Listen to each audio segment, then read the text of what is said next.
Hi everyone. Question and answer video in 3 days वाला जो series है उसमें हम यहाँ पे पार्ट 20 में पहुँच चुका है। ठीक है, उस सीरीज़ में तो बेसिकली हम हर किसी को रेस्पॉन्स नहीं कर पाता, जिसके चलते ये वाला एक सिंपल सा गूगल फॉर्म बना के वहाँ पे आप जो डाल के रख सकते हैं अपना क्वेरीज कन्फ्यूजन जो भी है उसको डाल के रख सकते हैं, जिसको मैं एवरी 3 days के अंदर में उसको रिव्यू करता है, फिर मैं अपना हिसाब से इसी प्रकार से वीडियो बना के आप लोगों को रिप्लाई टाइप का करता हूँ। तो हम 20 पार्ट तक पहुँच चुका है। अभी हम सोच रहे हैं कि इस वीडियो को अगर आप फेसबुक पे देख रहे हैं तो वहाँ पे मैं और लिंक वगैरह प्रोवाइड नहीं करेगा।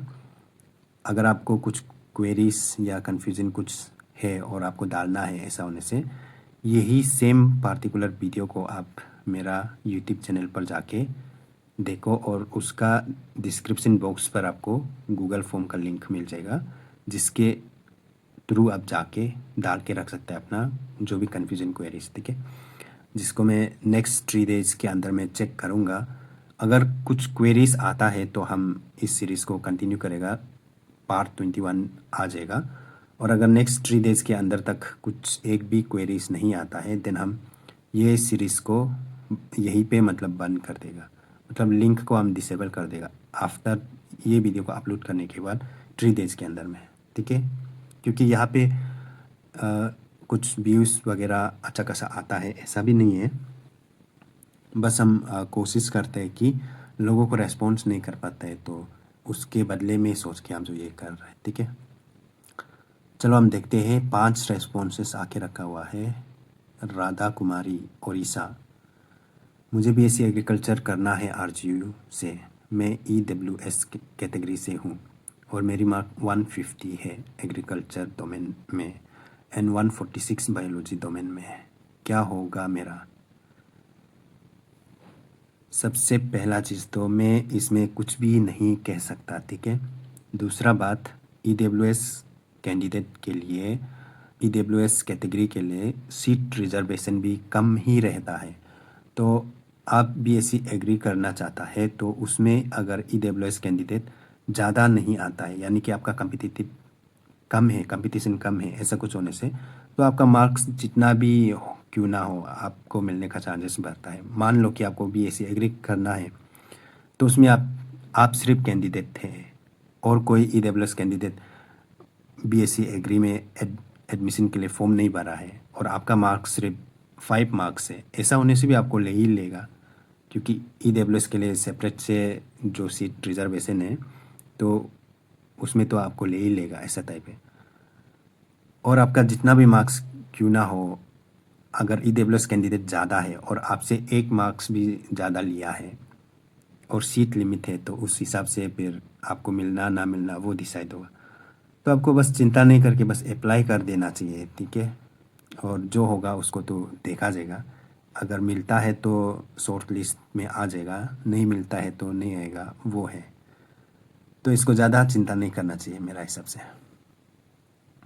चलो नेक्स्ट पे है देव, ये बिहार से काफ़ी सारे लोग क्वेरीज के लिए पूछ रहे लगते हैं। Last cut off for BSc agri, आप वीडियो बनाया है क्या? मेरे को नहीं मिला, आप प्लीज़ एक बार बोल सकते हो कहाँ मिलेगा? Some YouTuber are saying the cut off will be 230 for general and 180 to 200 for EWS OBC। मेरा 148 आ रहा है बायोलॉजी में। देखो, इस विषय में मैं फ़िलहाल तो कुछ कहना भी नहीं चाहता और कुछ कह भी नहीं सकता। ठीक है, सबसे पहला बात, कट ऑफ से रिलेटेड मैंने कोई वीडियो नहीं बनाया है, जहाँ तक मुझे याद है मैंने नहीं बनाया कोई भी सब्जेक्ट का, सिर्फ BSc एग्री बोल के नहीं, कोई भी सब्जेक्ट BSc हो जो भी हो, मतलब PG UG जो भी हो, मैंने कोई कट ऑफ वाला नहीं बनाया आई थिंक। उसके बाद अगर कोई यूट्यूबर कट ऑफ को लेके कुछ बोल रहा है तो उसका ऊपर भी मैं कुछ नहीं कहूँगा, वो भी एक प्रिडिक्शन ही है, तो वो सही प्रिडिक्ट करेगा कि गलत प्रिडिक्ट करेगा उसको भी नहीं बोल सकेगा। वो जितना बोल रहा है वो भी एक्यूरेट होगा ऐसा भी नहीं बोल सकेगा। ठीक है, और वो जो बोल रहा है वो गलत होगा ऐसा भी नहीं बोलेगा। शायद कुछ तो रिसर्च किया होगा तब जाके कट ऑफ को इतना इतना होगा करके बोल रहे तो, लेकिन मैंने कोई रिसर्च नहीं किया कट ऑफ को लेके, और कट ऑफ भी बस प्रिडिक्शन ही करना होता है, एज्यूमशन ही है, तो मैं कुछ नहीं कह सकता जेन्युइनली, ठीक है।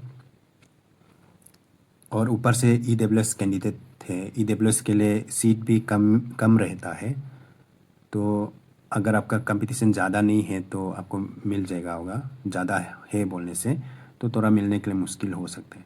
बस बेफिक्र होकर अप्लाई करो, जो होगा देखा जाएगा, ऐसा होना चाहिए, ठीक है। ऊपर से जवान है, जवान इंसान, जवानी में तो इंसान जो चीज़ें को मतलब जो होगा देखा जाएगा वो चीज़ होना चाहिए, ठीक है। चलो हम नेक्स्ट पे जाएगा। नेक्स्ट है तालू निर्जुली। आप अला यानी कि अरुणाचल लॉ एकेडमी के बारे में भी अपडेट दीजिए ना, कि एडमिशन क्राइटेरिया CUET रिक्वायर या कुछ अलग एंट्रेंस होता है। शायद आपने मेरा हर वीडियो को नहीं देखा होगा। अगर आप मेरा यूट्यूब पे जो LLB से रिलेटेड, लॉ से रिलेटेड वाला कुछ भी वीडियो अगर आप देखेगा, उसमें मैं कहीं ना कहीं मेंशन करता ही है अल्लाह को भी। उसके लिए सेपरेट से मैं नहीं बोलता हूँ, सेपरेट से कोई वीडियो नहीं बनाता हूँ, वो बात अलग है, लेकिन कहीं ना कहीं जिक्र तो करता ही है, हमको ऐसा लगता है। हम हर LLB से रिलेटेड वाला वीडियो में अल्लाह को लेके भी मेंशन करता है, ठीक है। आपने शायद उन वीडियोस को मिस किया होगा। और CUET तो रिक्वायर होता ही है, क्योंकि अल्लाह भी RGU से एफिलेटेड थे, और LLB या LLM के लिए आपको अला में CUET रिक्वायर होता है, ठीक है। उसके बाद जो BA LLB आपको अला में देखने को मिलता है, उसका बस ऑफलाइन होता है, उसके लिए अलग से नहीं होता है। आप कॉलेज में एक बार जाके पता करने से ज़्यादा बेहतर रहेगा। और मैं हमेशा कोशिश करता हूँ कि गवर्नमेंट कॉलेजेस एंड यूनिवर्सिटीज़ के बारे में इंफॉर्मेशन देने के लिए, खास करके हम लोगों का जो सेंट्रल यूनिवर्सिटी और अरुणाचल का एक लौता central university, Rajiv Gandhi university को लेके मैं कोशिश करता हूँ कि गवर्नमेंट वाला को ही इंफॉर्मेशन देगा करके, क्योंकि काफ़ी सारे लोग middle class, below middle class ऐसा होता है, तो उस चीज़ को हम सोच के उसके लिए वीडियोस वगैरह डालने मन करते हैं, जिसके चलते मैं थोड़ा गवर्नमेंट इंस्टीट्यूट को फोकस करते हैं। अला तो प्राइवेट हो गया, और प्राइवेट वाला जो फिर बहुत कॉस्टली होता है, फिर भी एक दो को बना ही देता है, पर हम कोशिश करते हैं गवर्नमेंट इंस्टीट्यूट को फोकस करने के लिए, ठीक है।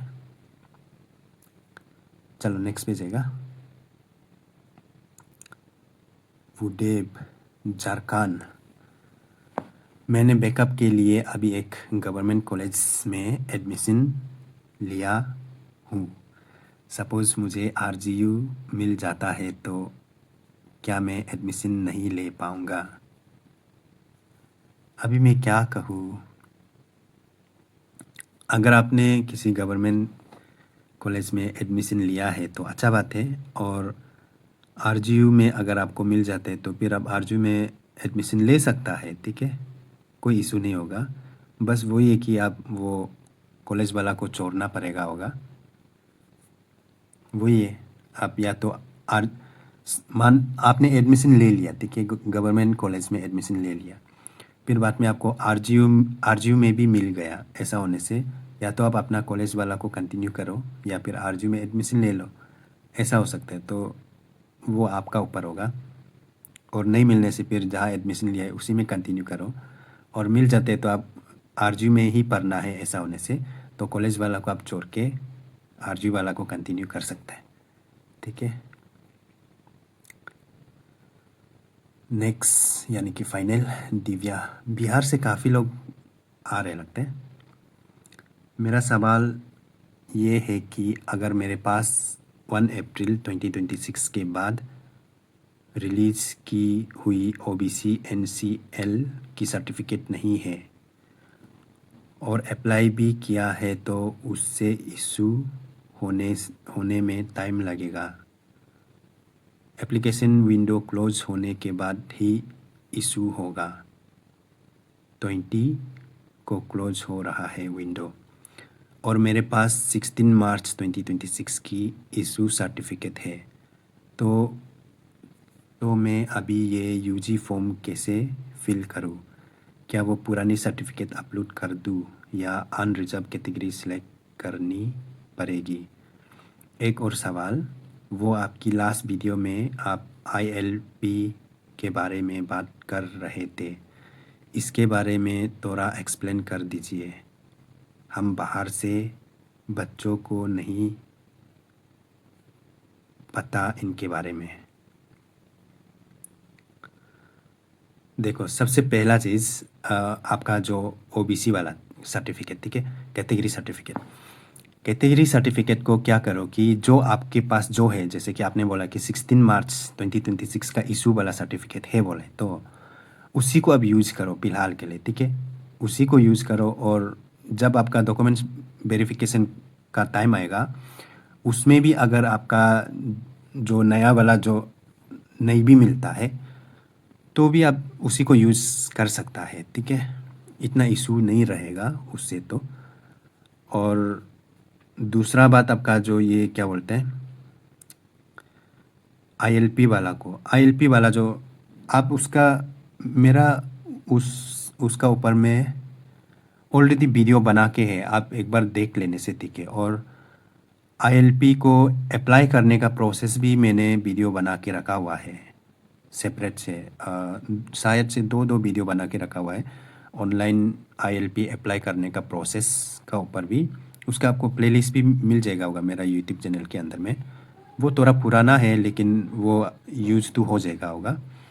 और ऑफलाइन भी काफ़ी सारे जगहों से वो अप्लाई हो भी जाता है एंट्री गेट वगैरह से, लेकिन आप ऑनलाइन से आगे ट्राई करके मिलता है तो ज़्यादा बेहतर रहेगा, ठीक है। उसके बाद आईएलपी जो है कि मतलब ILP means inner line permit, जो अरुणाचल जो एक प्रोटेक्टेड एरिया है, तो उसमें प्रोटेक्टेड एरिया में जाने के लिए एक परमिट की ज़रूरी होता है, तो वही है। और उसको अप्लाई करने में कोई इतना इशू नहीं होगा। और उससे रिलेटेड मैंने सेपरेट से एक आईएलपी के बारे में एक वीडियो बना के है, वो थोड़ा लेटेस्ट वाला, उसको भी आप एक बार देख सकते हैं अगर आप आईएलपी के बारे में और थोड़ा जानकारी ले लेगा ऐसा होने से, या फिर गूगल वगैरह में सर्च करने से भी आपको मिल जाएगा इसके बारे में।